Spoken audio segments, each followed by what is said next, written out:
place.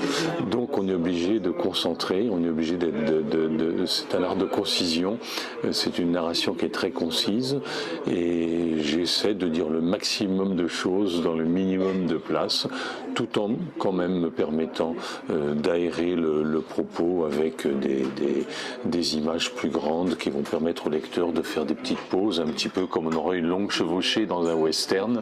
Et ben là, il y a des images qui peuvent arrêter le lecteur, lui permettre de se reposer avant de reprendre la cadence du dialogue. J'ai besoin de croire dans l'histoire que je raconte, donc pour y croire, il faut qu'elle soit le plus vraisemblable possible, et c'est simplement à partir du moment où elle est vraisemblable pour moi qu'elle peut l'être pour le lecteur. Donc c'est un jeu, c'est une exigence, mais c'est un jeu. Il faut absolument que la poupée Barbie puisse tenir en équilibre, ou que le nounours puisse traverser la forêt. Voilà. J'ai besoin de baser mes histoires sur des éléments concrets. Le jour de la pleine lune, c'est pas la veille, c'est pas le lendemain. Et de me servir de tous ces détails de la vie courante, que ce soit la pluie, la neige ou n'importe quoi, pour venir enrichir l'histoire, venir apporter des choses qui n'y seraient pas sans cela. Une rencontre, quelle qu'elle soit, n'est pas la même au bord de la plage ou sur un quai de métro. Pourtant, ça peut être les deux mêmes personnes qui se rencontrent dans le même état d'esprit, mais voilà. Donc, pour moi, ça participe au dialogue, ça participe à l'histoire, ça participe au scénario, et j'ai besoin de me tromper, de rentrer moi-même dans ce piège que j'essaie de tendre au lecteur de la véracité apparente.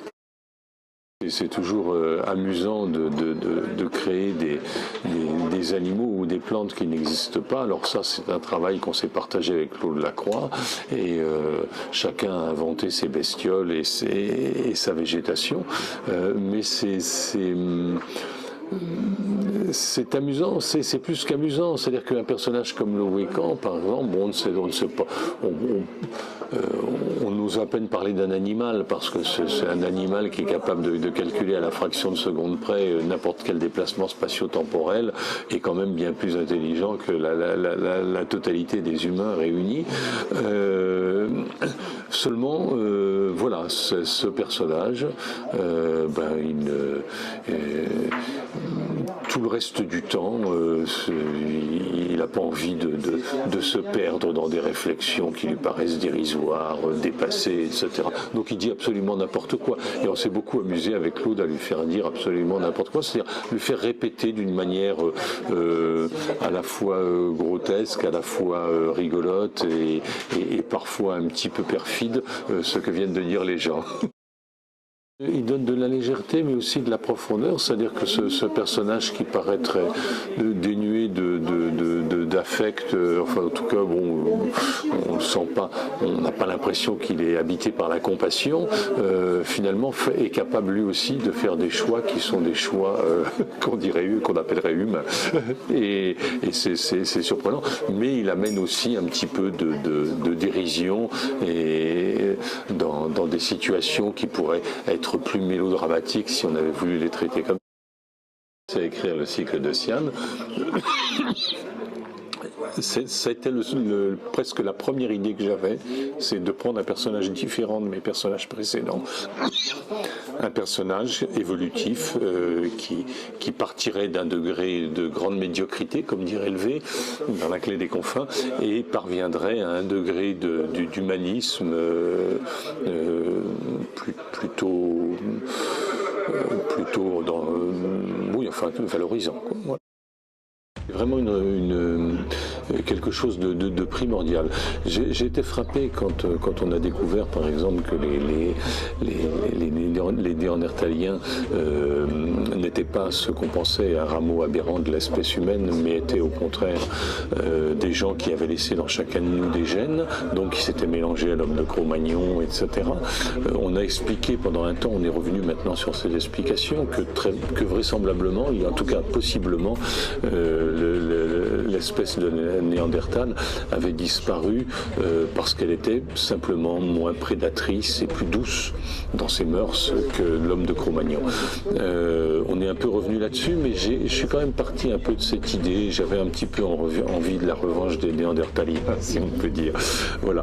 Et puis ce sont des gens qui sont en harmonie avec leur planète, avec leur monde, qui lui demandent pas l'impossible, qui n'ont pas besoin de richesse, qui n'ont pas, en revanche, qui ont un mode de vie qu'on appellerait culturel chez nous assez riche, c'est-à-dire qui se distraient beaucoup, qui ont à la fois qui sont capables de vivre ensemble et de vivre seuls. Voilà, ça n'est pas une utopie, c'est simplement une proposition d'une planète où les gens se débrouillent pas trop mal. La belle histoire, on avait ça bien sûr dans L'homme qui tue à Liberty Valence. Quand la légende est plus belle que la réalité, c'est la légende qu'il faut garder. Bon, ça c'est une ancienne qui revient fréquemment, mais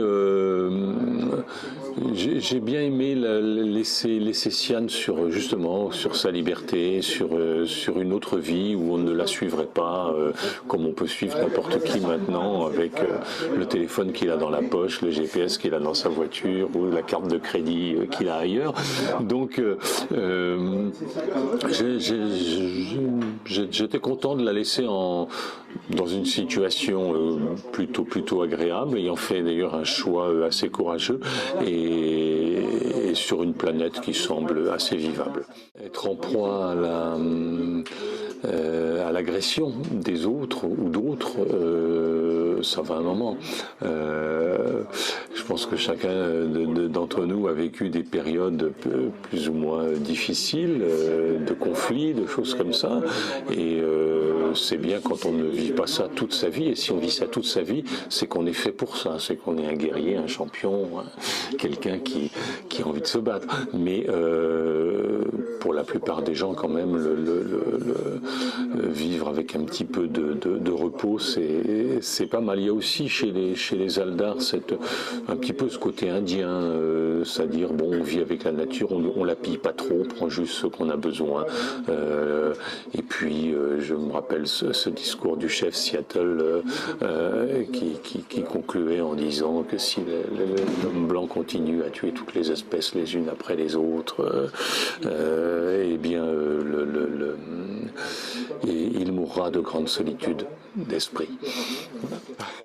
A connu, a rencontré sur Hilo le personnage d'Ilui qui, pour elle, est vraiment représente le seul amour de sa vie au stade où on la redécouvre, on la suit là.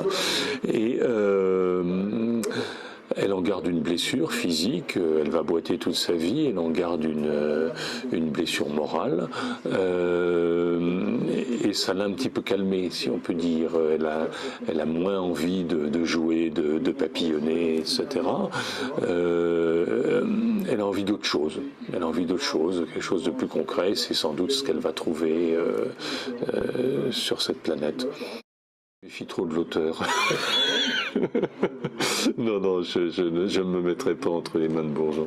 Il y a des projections de moi dans tous les personnages et dans tous mes héros et toutes mes héroïnes. Je pense que tout ça se mêle dans la tête de l'auteur à des degrés plus ou moins égaux, enfin plus ou moins vrais. C'est-à-dire qu'un personnage, on le crée toute pièce donc à partir de son imaginaire, à partir des rencontres aussi d'autres gens. Il est un petit peu patchwork, et puis il s'impose au fur et à mesure que le récit se monte, parce qu'on va faire un dialogue, on va lui faire dire des choses qui n'étaient pas forcément exactement prévues, et on va comme ça le modifier un petit peu. Il prend un semblant d'autonomie, mais en gros quand même il est dans la tête de l'auteur. Merci, M. Bourgeon. C'est moi qui vous remercie. Merci. Super.